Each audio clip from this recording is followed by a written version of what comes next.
Tenemos la oportunidad de platicar en esta ocasión con José Luis Gutiérrez, director de Así Legal, que es una organización civil que se dedica a la defensa de los derechos humanos de las personas privadas de su libertad, sobre todo de aquellas que están en una condición vulnerable, nada más y nada menos que desde 1999. José Luis, muchas gracias por platicar con nosotros. Gracias, Erika, un placer estar contigo. Ya tuvimos oportunidad de ver hace unos días la presentación de este documental. Me dicen el Potro que al menos a quienes lo vimos acá en San Luis Potosí nos dejó muy impactados y muy preocupados por el tema de la procuración y la impartición de justicia. De lo que tú viste en este documental, José Luis, ¿qué tanto refleja la realidad de lo que está sucediendo? Es decir, ¿qué tanto es un caso excepcional o qué tanto refleja una realidad de lo que está sucediendo en el sistema de procuración e impartición de justicia en México y en San Luis Potosí? Erika, fíjate que este documental tan importante que ustedes tuvieron a bien presentar prácticamente refleja la realidad de las más de 222,000 personas que se encuentran privadas de libertad en nuestro país en estos momentos, ¿no? Muchas de ellas por que son producto de fabricación de culpables, muchas otras prácticamente que se les siembran algunas pruebas, muchas otras que prácticamente no se respeta la debida diligencia, la autoridad no respeta la debida diligencia y prácticamente el matiz, perdón, de este caso concreto refleja la realidad en la que son prácticamente víctimas estas personas que se encuentran en conflicto con la ley penal, pero refleja más una realidad específicamente de las mujeres, de las personas indígenas y de la población específicamente migrante o aquella población de tez morena que se encuentra en conflicto con la ley penal. ¿Por qué? ¿Por qué somos todavía más vulnerados quienes somos vulnerables socialmente hablando? Bueno, por un racismo judicial que existe y que ha existido desde hace muchísimos años. Prácticamente, si tú vas a un centro penitenciario, que es el trabajo que hacemos en Así Legal, que damos recorridos en centros penitenciarios, te vas a encontrar prácticamente al 90% de la población de tez morena. Muchas de estas personas son de escasos recursos. La gran mayoría de estas personas ha estado en el lugar menos indicado y ahí ha sido prácticamente producto de la fabricación de culpables.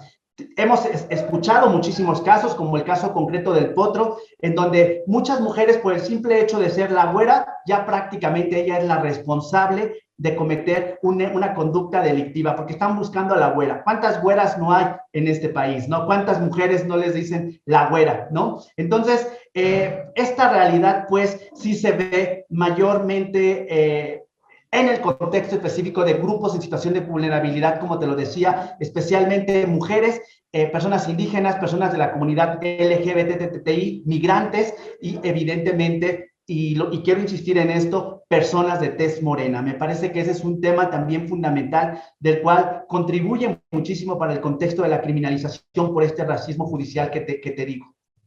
Ahora, tocas un punto que parece fundamental. Dices, muchos de ellos por tener un apodo, por estar en el lugar equivocado, en el momento equivocado, cuando uno quisiera pensar que el nivel de investigación que se lleva a cabo en nuestro país y particularmente en San Luis Potosí tendría que ser mucho más, si me permites la expresión, profesional.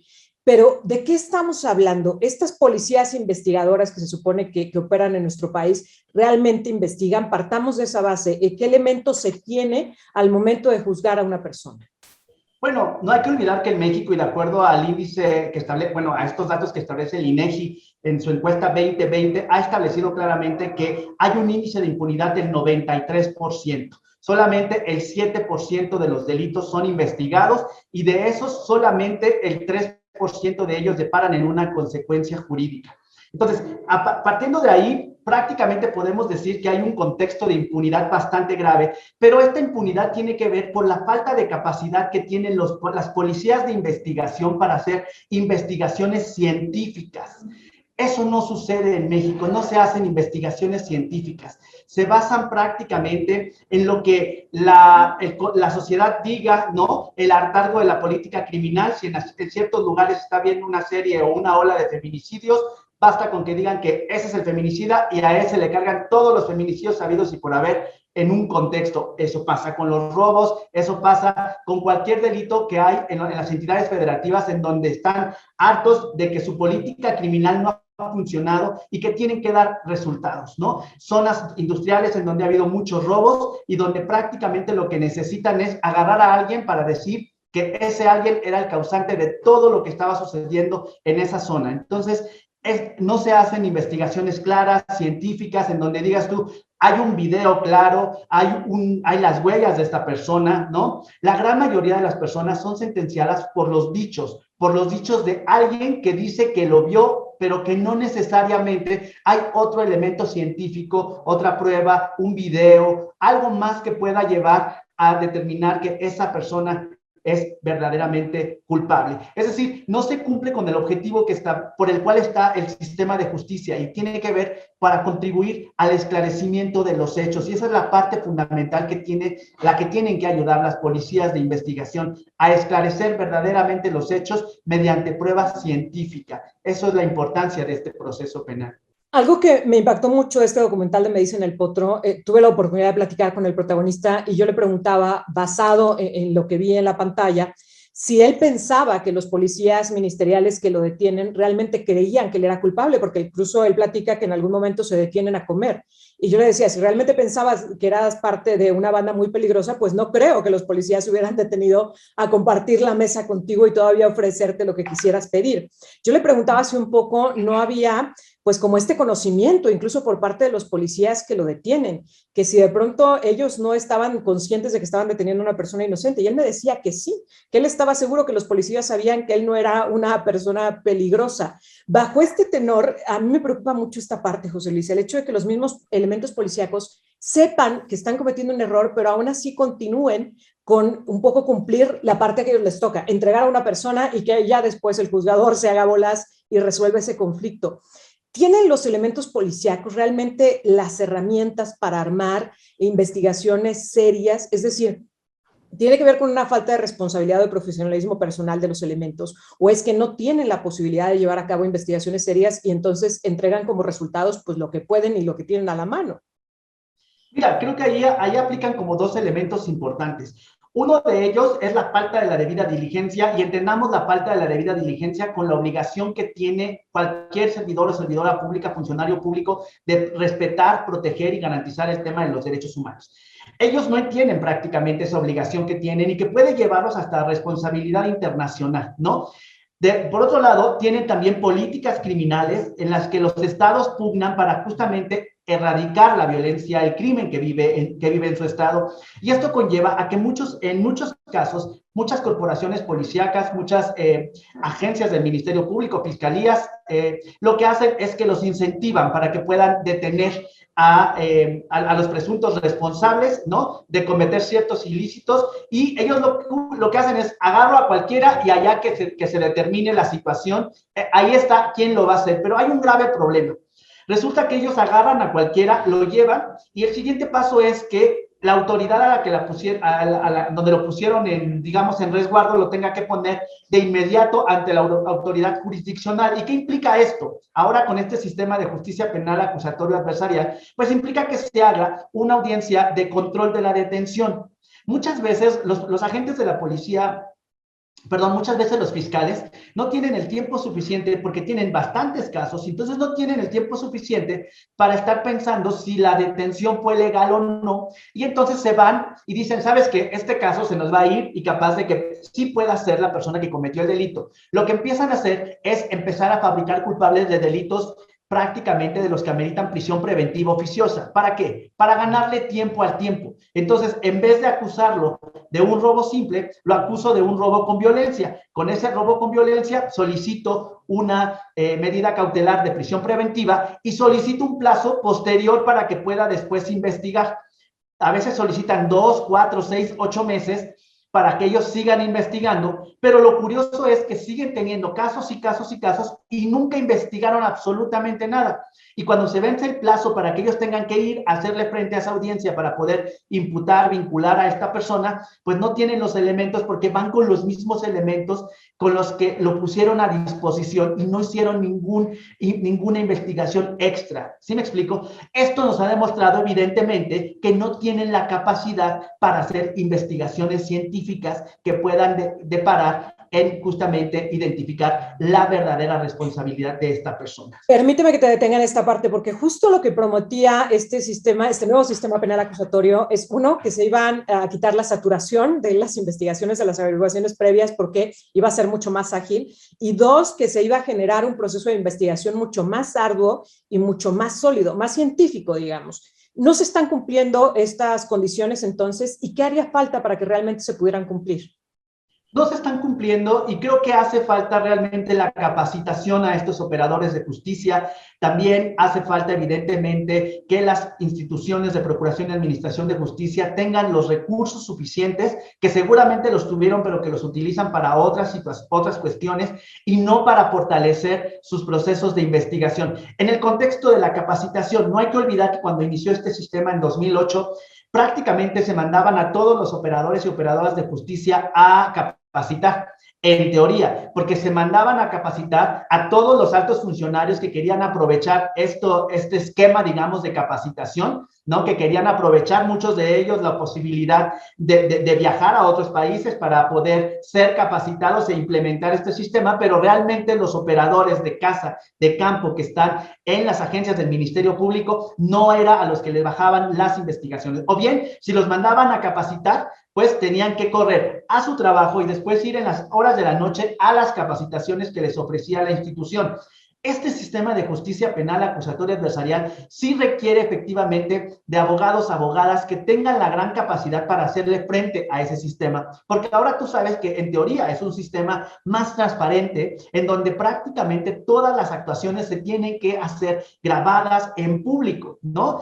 Y uno pensaría que se hacen grabadas y en público y que llegan y que lo que se ve es que lo que hay, pero no, antes de prender la cámara también se ve la falta de preparación, porque tiene que preguntarle al juez qué van a pedir, qué van a hacer y qué voy a resolver. Entonces, también eso ni siquiera ha garantizado, este sistema ni siquiera ha garantizado lo que había prometido. Si recordarás, parte de las promesas que se tenían tenía que ver con la despresurización del sistema penitenciario, ¿no? El terminar con el uso y abuso de la prisión preventiva. Teníamos en aquel entonces índices del 55-60% de personas privadas de libertad en prisión preventiva. Hoy tenemos índices en hombres del 45% en prisión preventiva y en mujeres del 54% en prisión preventiva.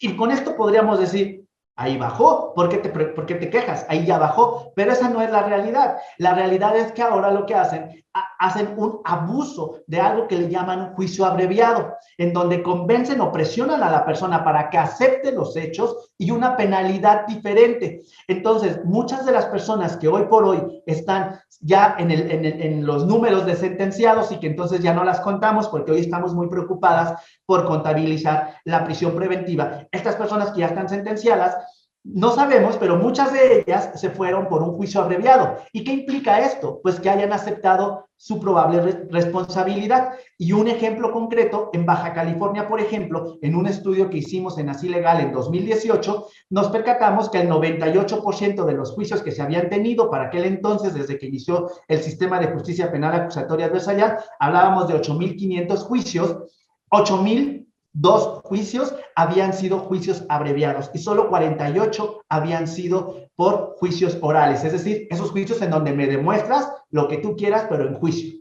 Lo que tú dices me lo demuestras, pero en juicio. A ver, me dejas pensando un montón de cosas, quiero irme deteniendo en cada una de ellas. Primero, la figura de prisión preventiva. Aunque tú lo decías, ha mutado, pues, han utilizado estos juicios abreviados para reducir las cifras, siguen siendo muy altas, sigue siendo un porcentaje muy elevado. ¿Están bien catalogados los delitos que ameritan esta figura de prisión preventiva? ¿Se está haciendo un buen uso, un mal uso de esta figura? ¿Qué es lo que opinas al respecto? Bueno, creo que hay un abuso de esta figura. Esta figura no tendría por qué existir. Hay que recordar que nuestra Constitución también nos prometió en el 2008 un cambio significativo al artículo 20, que es reconocer el principio de presunción de inocencia. Aunque por otro lado nos mete en un régimen de excepción al artículo 19 constitucional, en donde establece una serie de delitos que ameritan prisión preventiva oficiosa. El gran tema es lo que te decía, en aras de no poderle hacer frente a un proceso, en la gran mayoría de los casos, en vez de que te digan o te denuncien porque te robaste un celular sin violencia ni nada, porque lo tomaste y te lo llevaste, pues ya te denuncian por robo con violencia. Le ponen esa agravante que requiere que requiere prácticamente el artículo 19 constitucional para que entonces ya no estemos hablando de un delito que no amerite prisión preventiva oficiosa, sino que sí amerita prisión preventiva oficiosa, en este caso por el contexto de la violencia, en el mejor de los casos. Pero déjame te cuento que hay otros casos donde prácticamente las personas son acusadas de delitos mucho más graves, en donde no solo es un tema de prisión preventiva oficiosa, sino también es un tema de someterlos al régimen de excepción establecido dentro del artículo 19 constitucional y que viene también en otras leyes secundarias, como la Ley Nacional de Ejecución Penal, en donde con si les acusan de ese delito y los sancionan por ese delito, ni siquiera podrían obtener un beneficio preliberacional de libertad anticipada o libertad condicionada, lo cual garantiza que se perpetren en prisión. Y te estoy hablando de 3 delitos fundamentales que se hacen: secuestro, trata de personas y delincuencia organizada, ¿no? Esos son los delitos que no ameritan o que no permiten un beneficio de libertad anticipada. Entonces, en la prisión preventiva, hoy por hoy te diría, no es una medida que se requiera. La prisión preventiva, hay 13 medidas cautelares importantes que se pueden aplicar y que lo más que se utiliza siempre es la prisión preventiva oficiosa, por muchas razones, pues. Déjame preguntártelo de esta manera. Entonces, lo que necesitamos es cambiar el listado de delitos que ameritan una prisión preventiva, la figura de prisión preventiva, o necesitamos cambiar el sistema y la forma en la que se está usando esta figura. Yo creo que no debe de haber delitos que deban de tener prisión preventiva oficiosa en aras de que está el principio de presunción de inocencia. Lo que tiene que haber son investigaciones claras, científicas, que puedan determinar claramente el vínculo que hay entre el sujeto activo que desplegó esta conducta y el delito que se le está imputando, para que entonces en ciertos delitos en donde se identifique haciendo un test de proporcionalidad la necesidad, la idoneidad y la pertinencia que podría tener el tema de la prisión preventiva, pues entonces se pudiera decretar. Es decir, la prisión preventiva debería de ser una excepción, no la regla como lo está haciendo actualmente. Ahora, ¿qué opinas de esta decisión de la Suprema Corte en el sentido de que las personas que están con esta figura de prisión preventiva después de 2 años y no tienen una sentencia, sean casos que sean analizados? ¿Es algo positivo o es ya todavía esperar demasiado tiempo? Porque pensar 2 años sin que resuelvan tu situación estando tras las rejas, a mí me parecería una eternidad, ¿no? Pero ¿qué opinas de esto? Mira, me parece que es una burla, porque la Constitución es muy clara en establecer que el tiempo máximo para ser juzgado son 2 años. Y el que la Suprema Corte perpetre todavía violaciones, que diga, si son más de 2 años, revísenlo a ver qué pasa, es que él va a pensar que porque cumples 2 años te van a revisar la medida de inmediato. Hay que identificar la saturación judicial que hay de casos. Estamos hablando de más de 80,000 personas en prisión preventiva.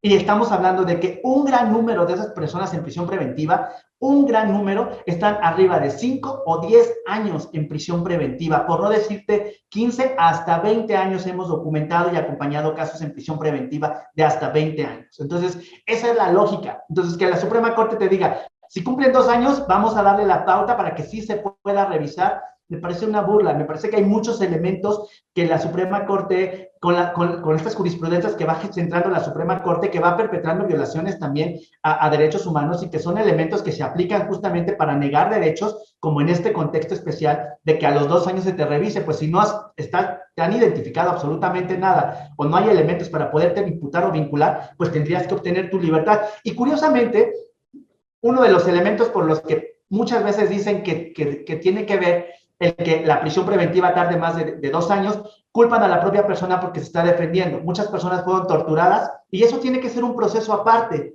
El proceso por el que lo están denunciando tiene que caminar y aparte tiene que abrirse la investigación por el contexto de tortura. No, muchos jueces frenan el procedimiento, están esperando que les apliquen un dictamen basado en el protocolo de Estambul, y hemos encontrado personas que están esperando 3, 4 años esperando que les hagan o que les apliquen un dictamen basado en el protocolo de Estambul, cuando es sumamente poco probable que las instituciones tengan expertos, expertas, médicos, psicólogos que puedan darle acompañamiento a estos dictámenes basados en el protocolo de Estambul. Y también, dicho sea de paso, investigaciones, porque el contexto del protocolo de Estambul no es el dictamen médico psicológico que se presume muchas veces, es una investigación precisa bajo los estándares establecidos dentro del protocolo de Estambul, que tiene una serie de dictámenes que no solamente es médico psicológico, sino también jurídico, y que juega un papel muy importante la investigación en el proceso.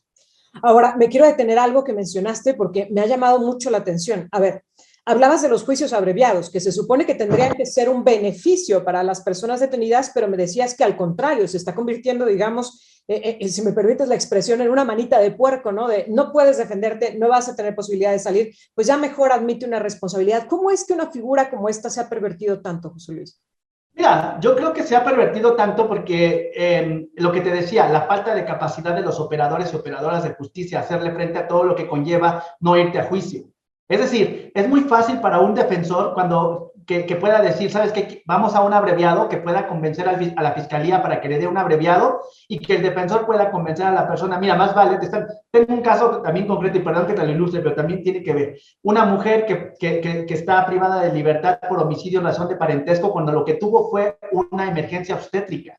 Estamos hablando de una emergencia obstétrica, partos fortuitos, que como tú sabes, les pueden dar a las mujeres en cualquier momento de la preñez y mucho más le pueden dar a las mujeres indígenas y pobres que no tienen el tema de salud cerca de su comunidad y que al no haberse revisado o al no enterarse de que estaban embarazadas, porque muchas de ellas tienen periodos menstruales irregulares, pues ni siquiera sabían que estaban embarazadas. Cuando van al centro de salud con un sangrado transvaginal bastante fuerte, bastante grave, resulta que son acusadas porque no tuvieron el deber de cuidado ni el instintivo de madre de cuidarse porque sabían porque tenían el producto de la concepción dentro y entonces son ellas acusadas por homicidio en razón de parentesco. La defensa y la fiscalía le dicen que la van a pedir la máxima, que son 50 años de prisión, o bien que acepte un juicio abreviado, que le dan 18 años y medio de prisión, y en poco tiempo, es decir, si le dan 18, en 9 años ella podría estar buscando un beneficio preliberacional. ¿Tú qué haces en un proceso en donde estás dentro de la prisión y ves que todas tus compañeras te dicen, yo llevo 7 años en proceso, yo llevo 9, si te van a sentenciar de una vez, pues de una vez que te sentencien a los 9, a los 18 que te dan, a los 9 te vas y ya, porque si metes un amparo tarda 3 años y entonces ya sabes todo lo que te pueden decir adentro las compañeras, compañeros en reclusión y más la presión que te hace el fiscal de que si usted no acepta un abreviado, pido la máxima y efectivamente te pueden dar la máxima. ¿Por qué? Porque además el juzgador no tiene una perspectiva de género para entender que a todas luces el hecho que le están poniendo enfrente es un hecho que conlleva prácticamente situaciones específicas de la mujer y que no necesariamente tuvo ella que accionar algo. Y si lo hubiera hecho, pues estamos frente a otro delito que se llama aborto y que la penalidad no es mayor a 3 o 2 años, dependiendo de la entidad. Y pues que sea juzgada por eso, pero no por homicidio en razón de parentesco. Entonces, imagínate esta situación. Sí, claro, ¿No? me llevas a la siguiente pregunta. ¿Y quién defiende a estas personas? Porque uno pensaría que, sobre todo, las personas en condiciones de vulnerabilidad estarían recurriendo, como es el caso en este documental del Potro, en este caso del Potro, pues a un defensor de oficio, defensora de oficio. Sin embargo, ¿qué está pasando con el papel que ellos están jugando? ¿Qué tan saturados están de trabajo? ¿Qué tan capacitados están para hacerle frente a la defensa de casos tan diversos? ¿Qué tanto están funcionando, si me permites el término? Mira, yo creo que el tema de los defensores y defensoras públicas, sí hay que identificar algo. Tienen una carga de trabajo impresionante. Tienen una carga de trabajo impresionante. No solo es irse a sentar a las audiencias, por eso te digo que muchas veces ellos mismos alientan el contexto de los juicios abreviados. Tienen que irse a sentar a una audiencia porque a tener un control de la detención de un caso nuevo que acaban de detener, que ni lo conoce, que ni habló con esa persona y tiene que irse a sentar ahí para que en 2 minutos le diga cómo fue y le diga, a ver, no se preocupe, yo me encargo de defenderlo, pero ni siquiera lo escucharon para que él le pudiera decir la forma en la que lo detuvieron, si fue en flagrancia, caso urgente o con una orden de aprehensión o cómo se dio el tiempo. Es decir, la Defensoría Pública sí juega un papel importante en esta problemática en términos de, número uno, no es justificación, pero tienen un montón de casos. Ahí hay un problema grave, especialmente pues, para las autoridades que coordinan estas defensorías públicas, en donde deben de entender claramente que para poder hacerle frente a este tipo de casos en un sistema de justicia como este, penal, acusatorio, adversarial, no puedes tener casos a granel, no puedes tener cientos de casos, ni decenas de casos, ni veintenas de casos. O sea, nosotros con la experiencia que tenemos, prácticamente un abogado no se puede hacer cargo de más de 3 o 4 casos porque tiene que aplicar una serie tiene que ser muy especializado. Si tienes un caso de homicidio en razón de parentesco, tienes que ser experto, como casi como un ginecólogo, para que te pueda explicar todo lo que puede pasar a una mujer, y entonces tú que eres el vocero ahí, pues lo puedas transmitir o puedas hacer que cuando lleves a este perito experto a una declaración, a que emita un dictamen, pues tú eres el que tienes que preguntarle. Este sistema, pues te digo que este sistema requiere de gente muy capaz, porque si yo tengo un caso de homicidio en razón de parentesco, tengo que estudiar muchísimo sobre abortos, partos, porperios, embarazos, Sí, claro. lo que te puedas imaginar, ¿no? De situaciones. Si yo llevo un caso de un edificio que se cayó, pues tengo que estudiar muchísimo sobre ingeniería, arquitectura, matemáticas, ciencias, cosas que, o si llevo un caso de fraude, pues tengo que saber sobre contabilidad, sobre actuaría, sobre muchos elementos que me puedan ayudar a que yo pueda contribuir como móvil, digamos, el esclarecimiento de los hechos, que esa es la razón de ser, de estar sentado frente a una audiencia. Cómo contribuimos las partes a esclarecer los hechos, y creo que también eso es lo que hace falta. Cómo las partes nos sentamos para contribuir a esclarecer los hechos y no para hacer el papel que históricamente tenemos. El fiscal tiene que acusar porque tiene que acusar, porque si no acusa, su jefe lo va a regañar. El defensor tiene que defender y tiene que terminar el caso, porque si no lo defiende o no termina el caso, lo van a destituir o va a tener un problema. El asesor de víctimas que está ahí tiene que oponerse a todo lo que quiera para que la persona que está privada de libertad no salga hasta que no pague la reparación del daño. Entonces nos volvemos a meter en esos roles sin entender que lo que busca el sistema de justicia es el esclarecimiento de los hechos. Esa es la mentalidad con la que tenemos que ir ahí. No se trata de fabricar culpables, no se trata de contribuir a la impunidad, se trata de hacer justicia y de prácticamente hacer el papel que nos toca a cada uno de los actores, en este caso juez, ministerio público, fiscal, asesor jurídico y defensor, para que podamos contribuir al esclarecimiento de los hechos. Esa es Es una cuestión de fortalecimiento de personal, de presupuesto, de capacitación. ¿De qué se trata? Es decir, ¿cómo podríamos fortalecer esas defensorías de oficio? Creo que hay como 3 vías en las que debería de hacerse. Número 1, el fortalecimiento de capacidades. Eso es fundamental. El fortalecimiento de capacidades y habilidades para las personas que se encuentran, se va a cortar, pero para los operadores y operadoras del sistema.